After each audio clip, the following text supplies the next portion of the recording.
Assalamualaikum warahmatullahi wabarakatuh. Yang terhormat Dewan Juri dan rekan berpikirku yang luar biasa. Kami dari tim Alpha EQ MTSN 2 Kota Kediri. Saya Maulidia Aska Cordova sebagai pembicara pertama dan rekan saya Karina Helva Santosa sebagai pembicara kedua serta Muhammad Aska Najihal sebagai pembicara ketiga. Sebagai tim kontra dengan mosi, media belajar online lebih efektif daripada media belajar lainnya. Sebagai pembicara pertama, saya akan menjelaskan latar belakang, definisi, serta poin utama dari argumen yang akan kami sampaikan. Sebelum masuk ke dalam argumen, penting bagi kita untuk memahami beberapa istilah dalam mosi ini. Yang pertama yaitu adalah media. Menurut Kamus Besar Bahasa Indonesia adalah alat, sarana, atau perantara yang digunakan untuk mencapai suatu tujuan. Yang kedua adalah belajar. Menurut Kamus Besar Bahasa Indonesia adalah berusaha memperoleh kepandaian atau ilmu, berlatih, berubah tingkah laku yang disebabkan oleh pengalaman. Yang ketiga adalah pembelajaran daring atau e-learning, merupakan pembelajaran yang memanfaatkan teknologi. Menurut Dimyati 2017, pembelajaran daring adalah bentuk manfaatan teknologi dalam mendukung proses belajar mengajar jarak jauh. 4. Efektif. Menurut Kamus Besar Bahasa Indonesia berarti menimbulkan akibat, manjur, berhasil, dan berlaku. Dewan Juri yang terhormat, pembelajaran online memang memberikan kemudahan akses. Tetapi apakah benar-benar lebih efektif dibandingkan media pembelajaran lainnya?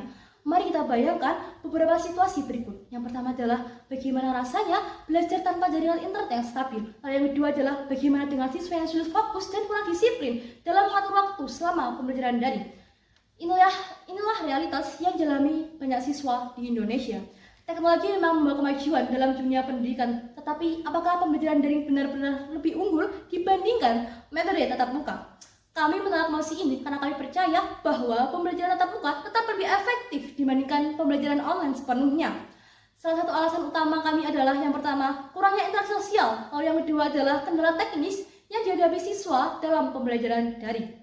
Pembelajaran online sangat bergantung pada infrastruktur teknologi yang memadai. Namun realitanya, banyak siswa di Indonesia masih menghadapi kendala teknis yang menghambat efektivitas belajar daring.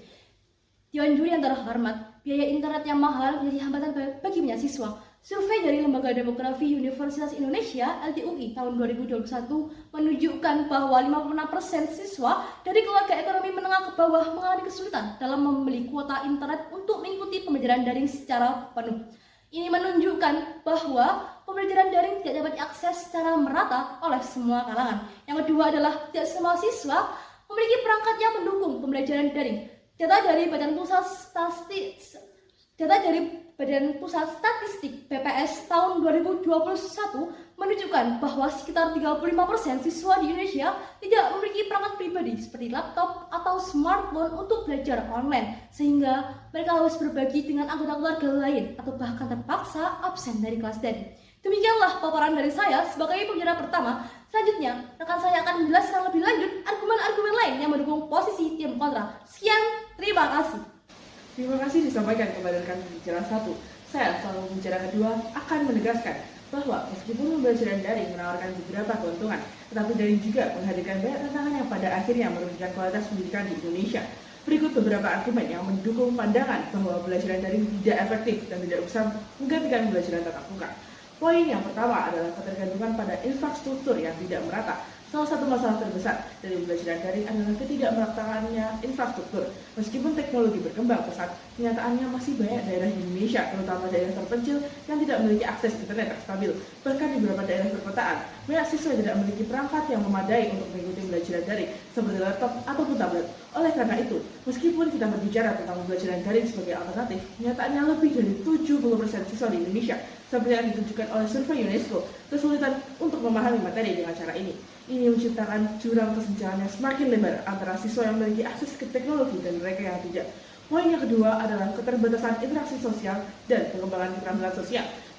Pembelajaran daring sangat terbatas dalam hal ini, interaksi langsung antar siswa dan guru. Proses pembelajaran yang efektif tidak hanya bergantung pada materi yang diberikan, tapi juga pada proses diskusi, tanya jawab, dan kerjasama antar siswa. Karena di kelas tatap muka, siswa dapat langsung berinteraksi dengan guru dan teman-teman mereka yang mendukung pemahaman mereka terhadap materi. Pembelajaran daring mengurangi kesempatan ini untuk terlibat dalam interaksi sosial semacam ini. Hal ini berdampak besar pada perkembangan keterampilan sosial dan emosional siswa yang sangat penting dalam membentuk karakter dan keterampilan kemampuan berkomunikasi mereka.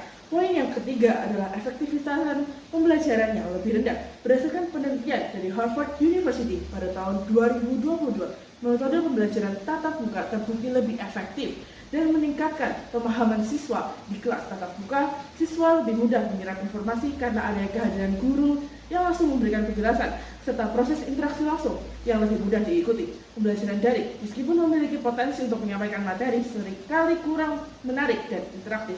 Hal ini menyebabkan siswa lebih cepat merasa bosan dan kurang fokus, sehingga kualitas mereka semakin menurun.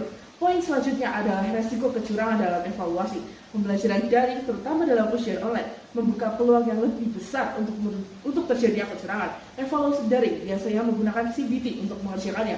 Namun jika kita melihat pada pengalaman yang sempat terjadi akhir-akhir ini, CBT dinilai kurang siap dalam penggunaannya. Pengimplementasian ini dilihat dari banyaknya masalah-masalah yang muncul, sehingga siswa yang terhambat dalam mengerjakan evaluasi, seperti masalah server down, banyaknya siswa dan guru yang kurang mahir dalam pengoperasian handphone, dan kualitas handphone yang dituntut untuk bisa upgrade agar siswa dapat mengerjakan soal. Poin selanjutnya adalah keterbatasan motivasi dan disiplin diri siswa. Pembelajaran daring mengandalkan motivasi internal siswa untuk tetap fokus dan disiplin dalam mengikuti pembelajaran. Namun, banyak siswa yang kesulitan untuk menjaga konsentrasi mereka tanpa adanya pengawasan langsung dari guru. Selain itu, di lingkungan rumah yang kurang kondusif, seperti ada gangguan dari keluarga atau tidak adanya tempat yang tenang, motivasi siswa untuk belajar bisa menurun. Tanpa adanya rutinitas dan pengawasan ketat, seperti dalam pembelajaran tatap muka, banyak siswa yang kehilangan motivasi dan cenderung malas dalam belajar. Poin yang selanjutnya adalah kesulitan dalam mengelola pembelajaran yang beragam. Di kelas tatap muka, guru bisa langsung menangani perbedaan kecepatan belajar setiap siswa, memberikan bantuan lebih cepat kepada siswa yang tertinggal, dan menyesuaikan gaya belajar mereka sesuai dengan kebutuhan siswa. Namun, dalam pembelajaran daring, hal ini lebih sulit dan bahkan tidak bisa digunakan. Siswa yang kesulitan memahami materi akan lebih sulit untuk mendapatkan bantuan yang mereka butuhkan, karena terbatasnya interaksi langsung dan waktu yang dihabiskan untuk memberikan bantuan secara personal. Hal ini dapat menyebabkan siswa yang tertinggal semakin tertinggal dan siswa yang lebih cepat paham bisa merasa kurang terstimulasi. Poin terakhir adalah pembelajaran daring tidak menggantikan pengalaman dunia nyata. Pendidikan bukan hanya tentang menghafal materi, tapi juga tentang mempersiapkan siswa untuk menghadapi kenyataan. Pembelajaran tatap muka memberikan pengalaman sosial dan pengembangan karakter yang tidak bisa digantikan oleh teknologi. Di kelas, siswa belajar tentang kerja tim, menyelesaikan masalah bersama, dan berkomunikasi secara langsung. Selain itu, dan berinteraksi dengan orang lain di dunia nyata, semua dalam kehidupan sosial mereka. Pembelajaran daring tidak dapat memberikan pengalaman ini dengan efektif. Fakta-fakta inilah yang membuat kami sangat tidak setuju dengan mosi perdebatan yang diajukan. Bagaimana kualitas SDM siswa bisa meningkat jika banyak celah kebobrokan yang pastinya muncul bila pembelajaran daring masih terus bisa dilanjutkan. Untuk poin serta penegasan ulang akan dilanjutkan oleh rekan saya dari pembicara ketiga. Sekian dari saya dan terima kasih. Terima kasih disampaikan kepada kedua pembicara sebelumnya. Di sini saya akan melanjutkan argumentasi serta menegaskan kembali poin-poin yang telah disampaikan oleh kedua pembicara. Kami tim kontra dengan tegas menolak mosi media belajar online lebih efektif daripada media belajar lainnya berdasarkan bukti dan pertimbangan relevan dengan kondisi di Indonesia. Salah satu masalah utama dari pembelajaran online adalah dampak negatif terhadap kesehatan mental siswa. Berdasarkan survei yang dilakukan oleh Kementerian Pendidikan, Kebudayaan, Riset, dan Teknologi atau bisa disingkat dengan Kemendikbudristek pada tahun 2021, sebanyak 74,6% siswa di Indonesia mengalami stres dan kejenuhan akibat pembelajaran daring. Kurangnya interaksi sosial, meningkatnya beban tugas, serta minimnya dukungan emosional dari teman dan guru menjadi faktor utama penyebab stres tersebut. Kondisi ini tentu berdampak buruk terhadap efektivitas belajar dan kesejahteraan siswa. Selain itu, akses internet yang tidak merata di berbagai wilayah Indonesia membuat pembelajaran daring tidak inklusif.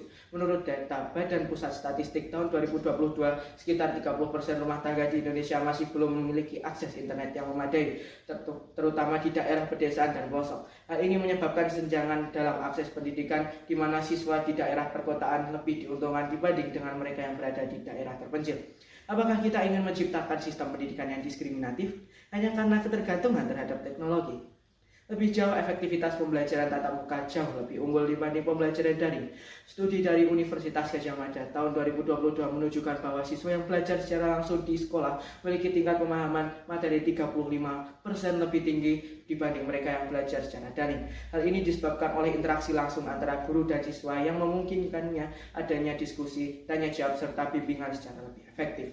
Dalam pembelajaran daring, keterbatasan komunikasi seringkali menjadi hambatan utama karena siswa harus menunggu respon dari guru atau mengalami kendala teknis saat berdiskusi. Terakhir, fleksibilitas yang sering dianggap sebagai keunggulan pembelajaran daring justru dapat menjadi kelemahan bagi sebagian besar siswa. Berdasarkan penelitian yang dilakukan oleh Lembaga Ilmu Pengetahuan Indonesia atau LIPI tahun 2021, lebih dari 60% siswa mengalami kesulitan dalam mengatur belajar secara mandiri dan cenderung menunda tugas saat belajar online.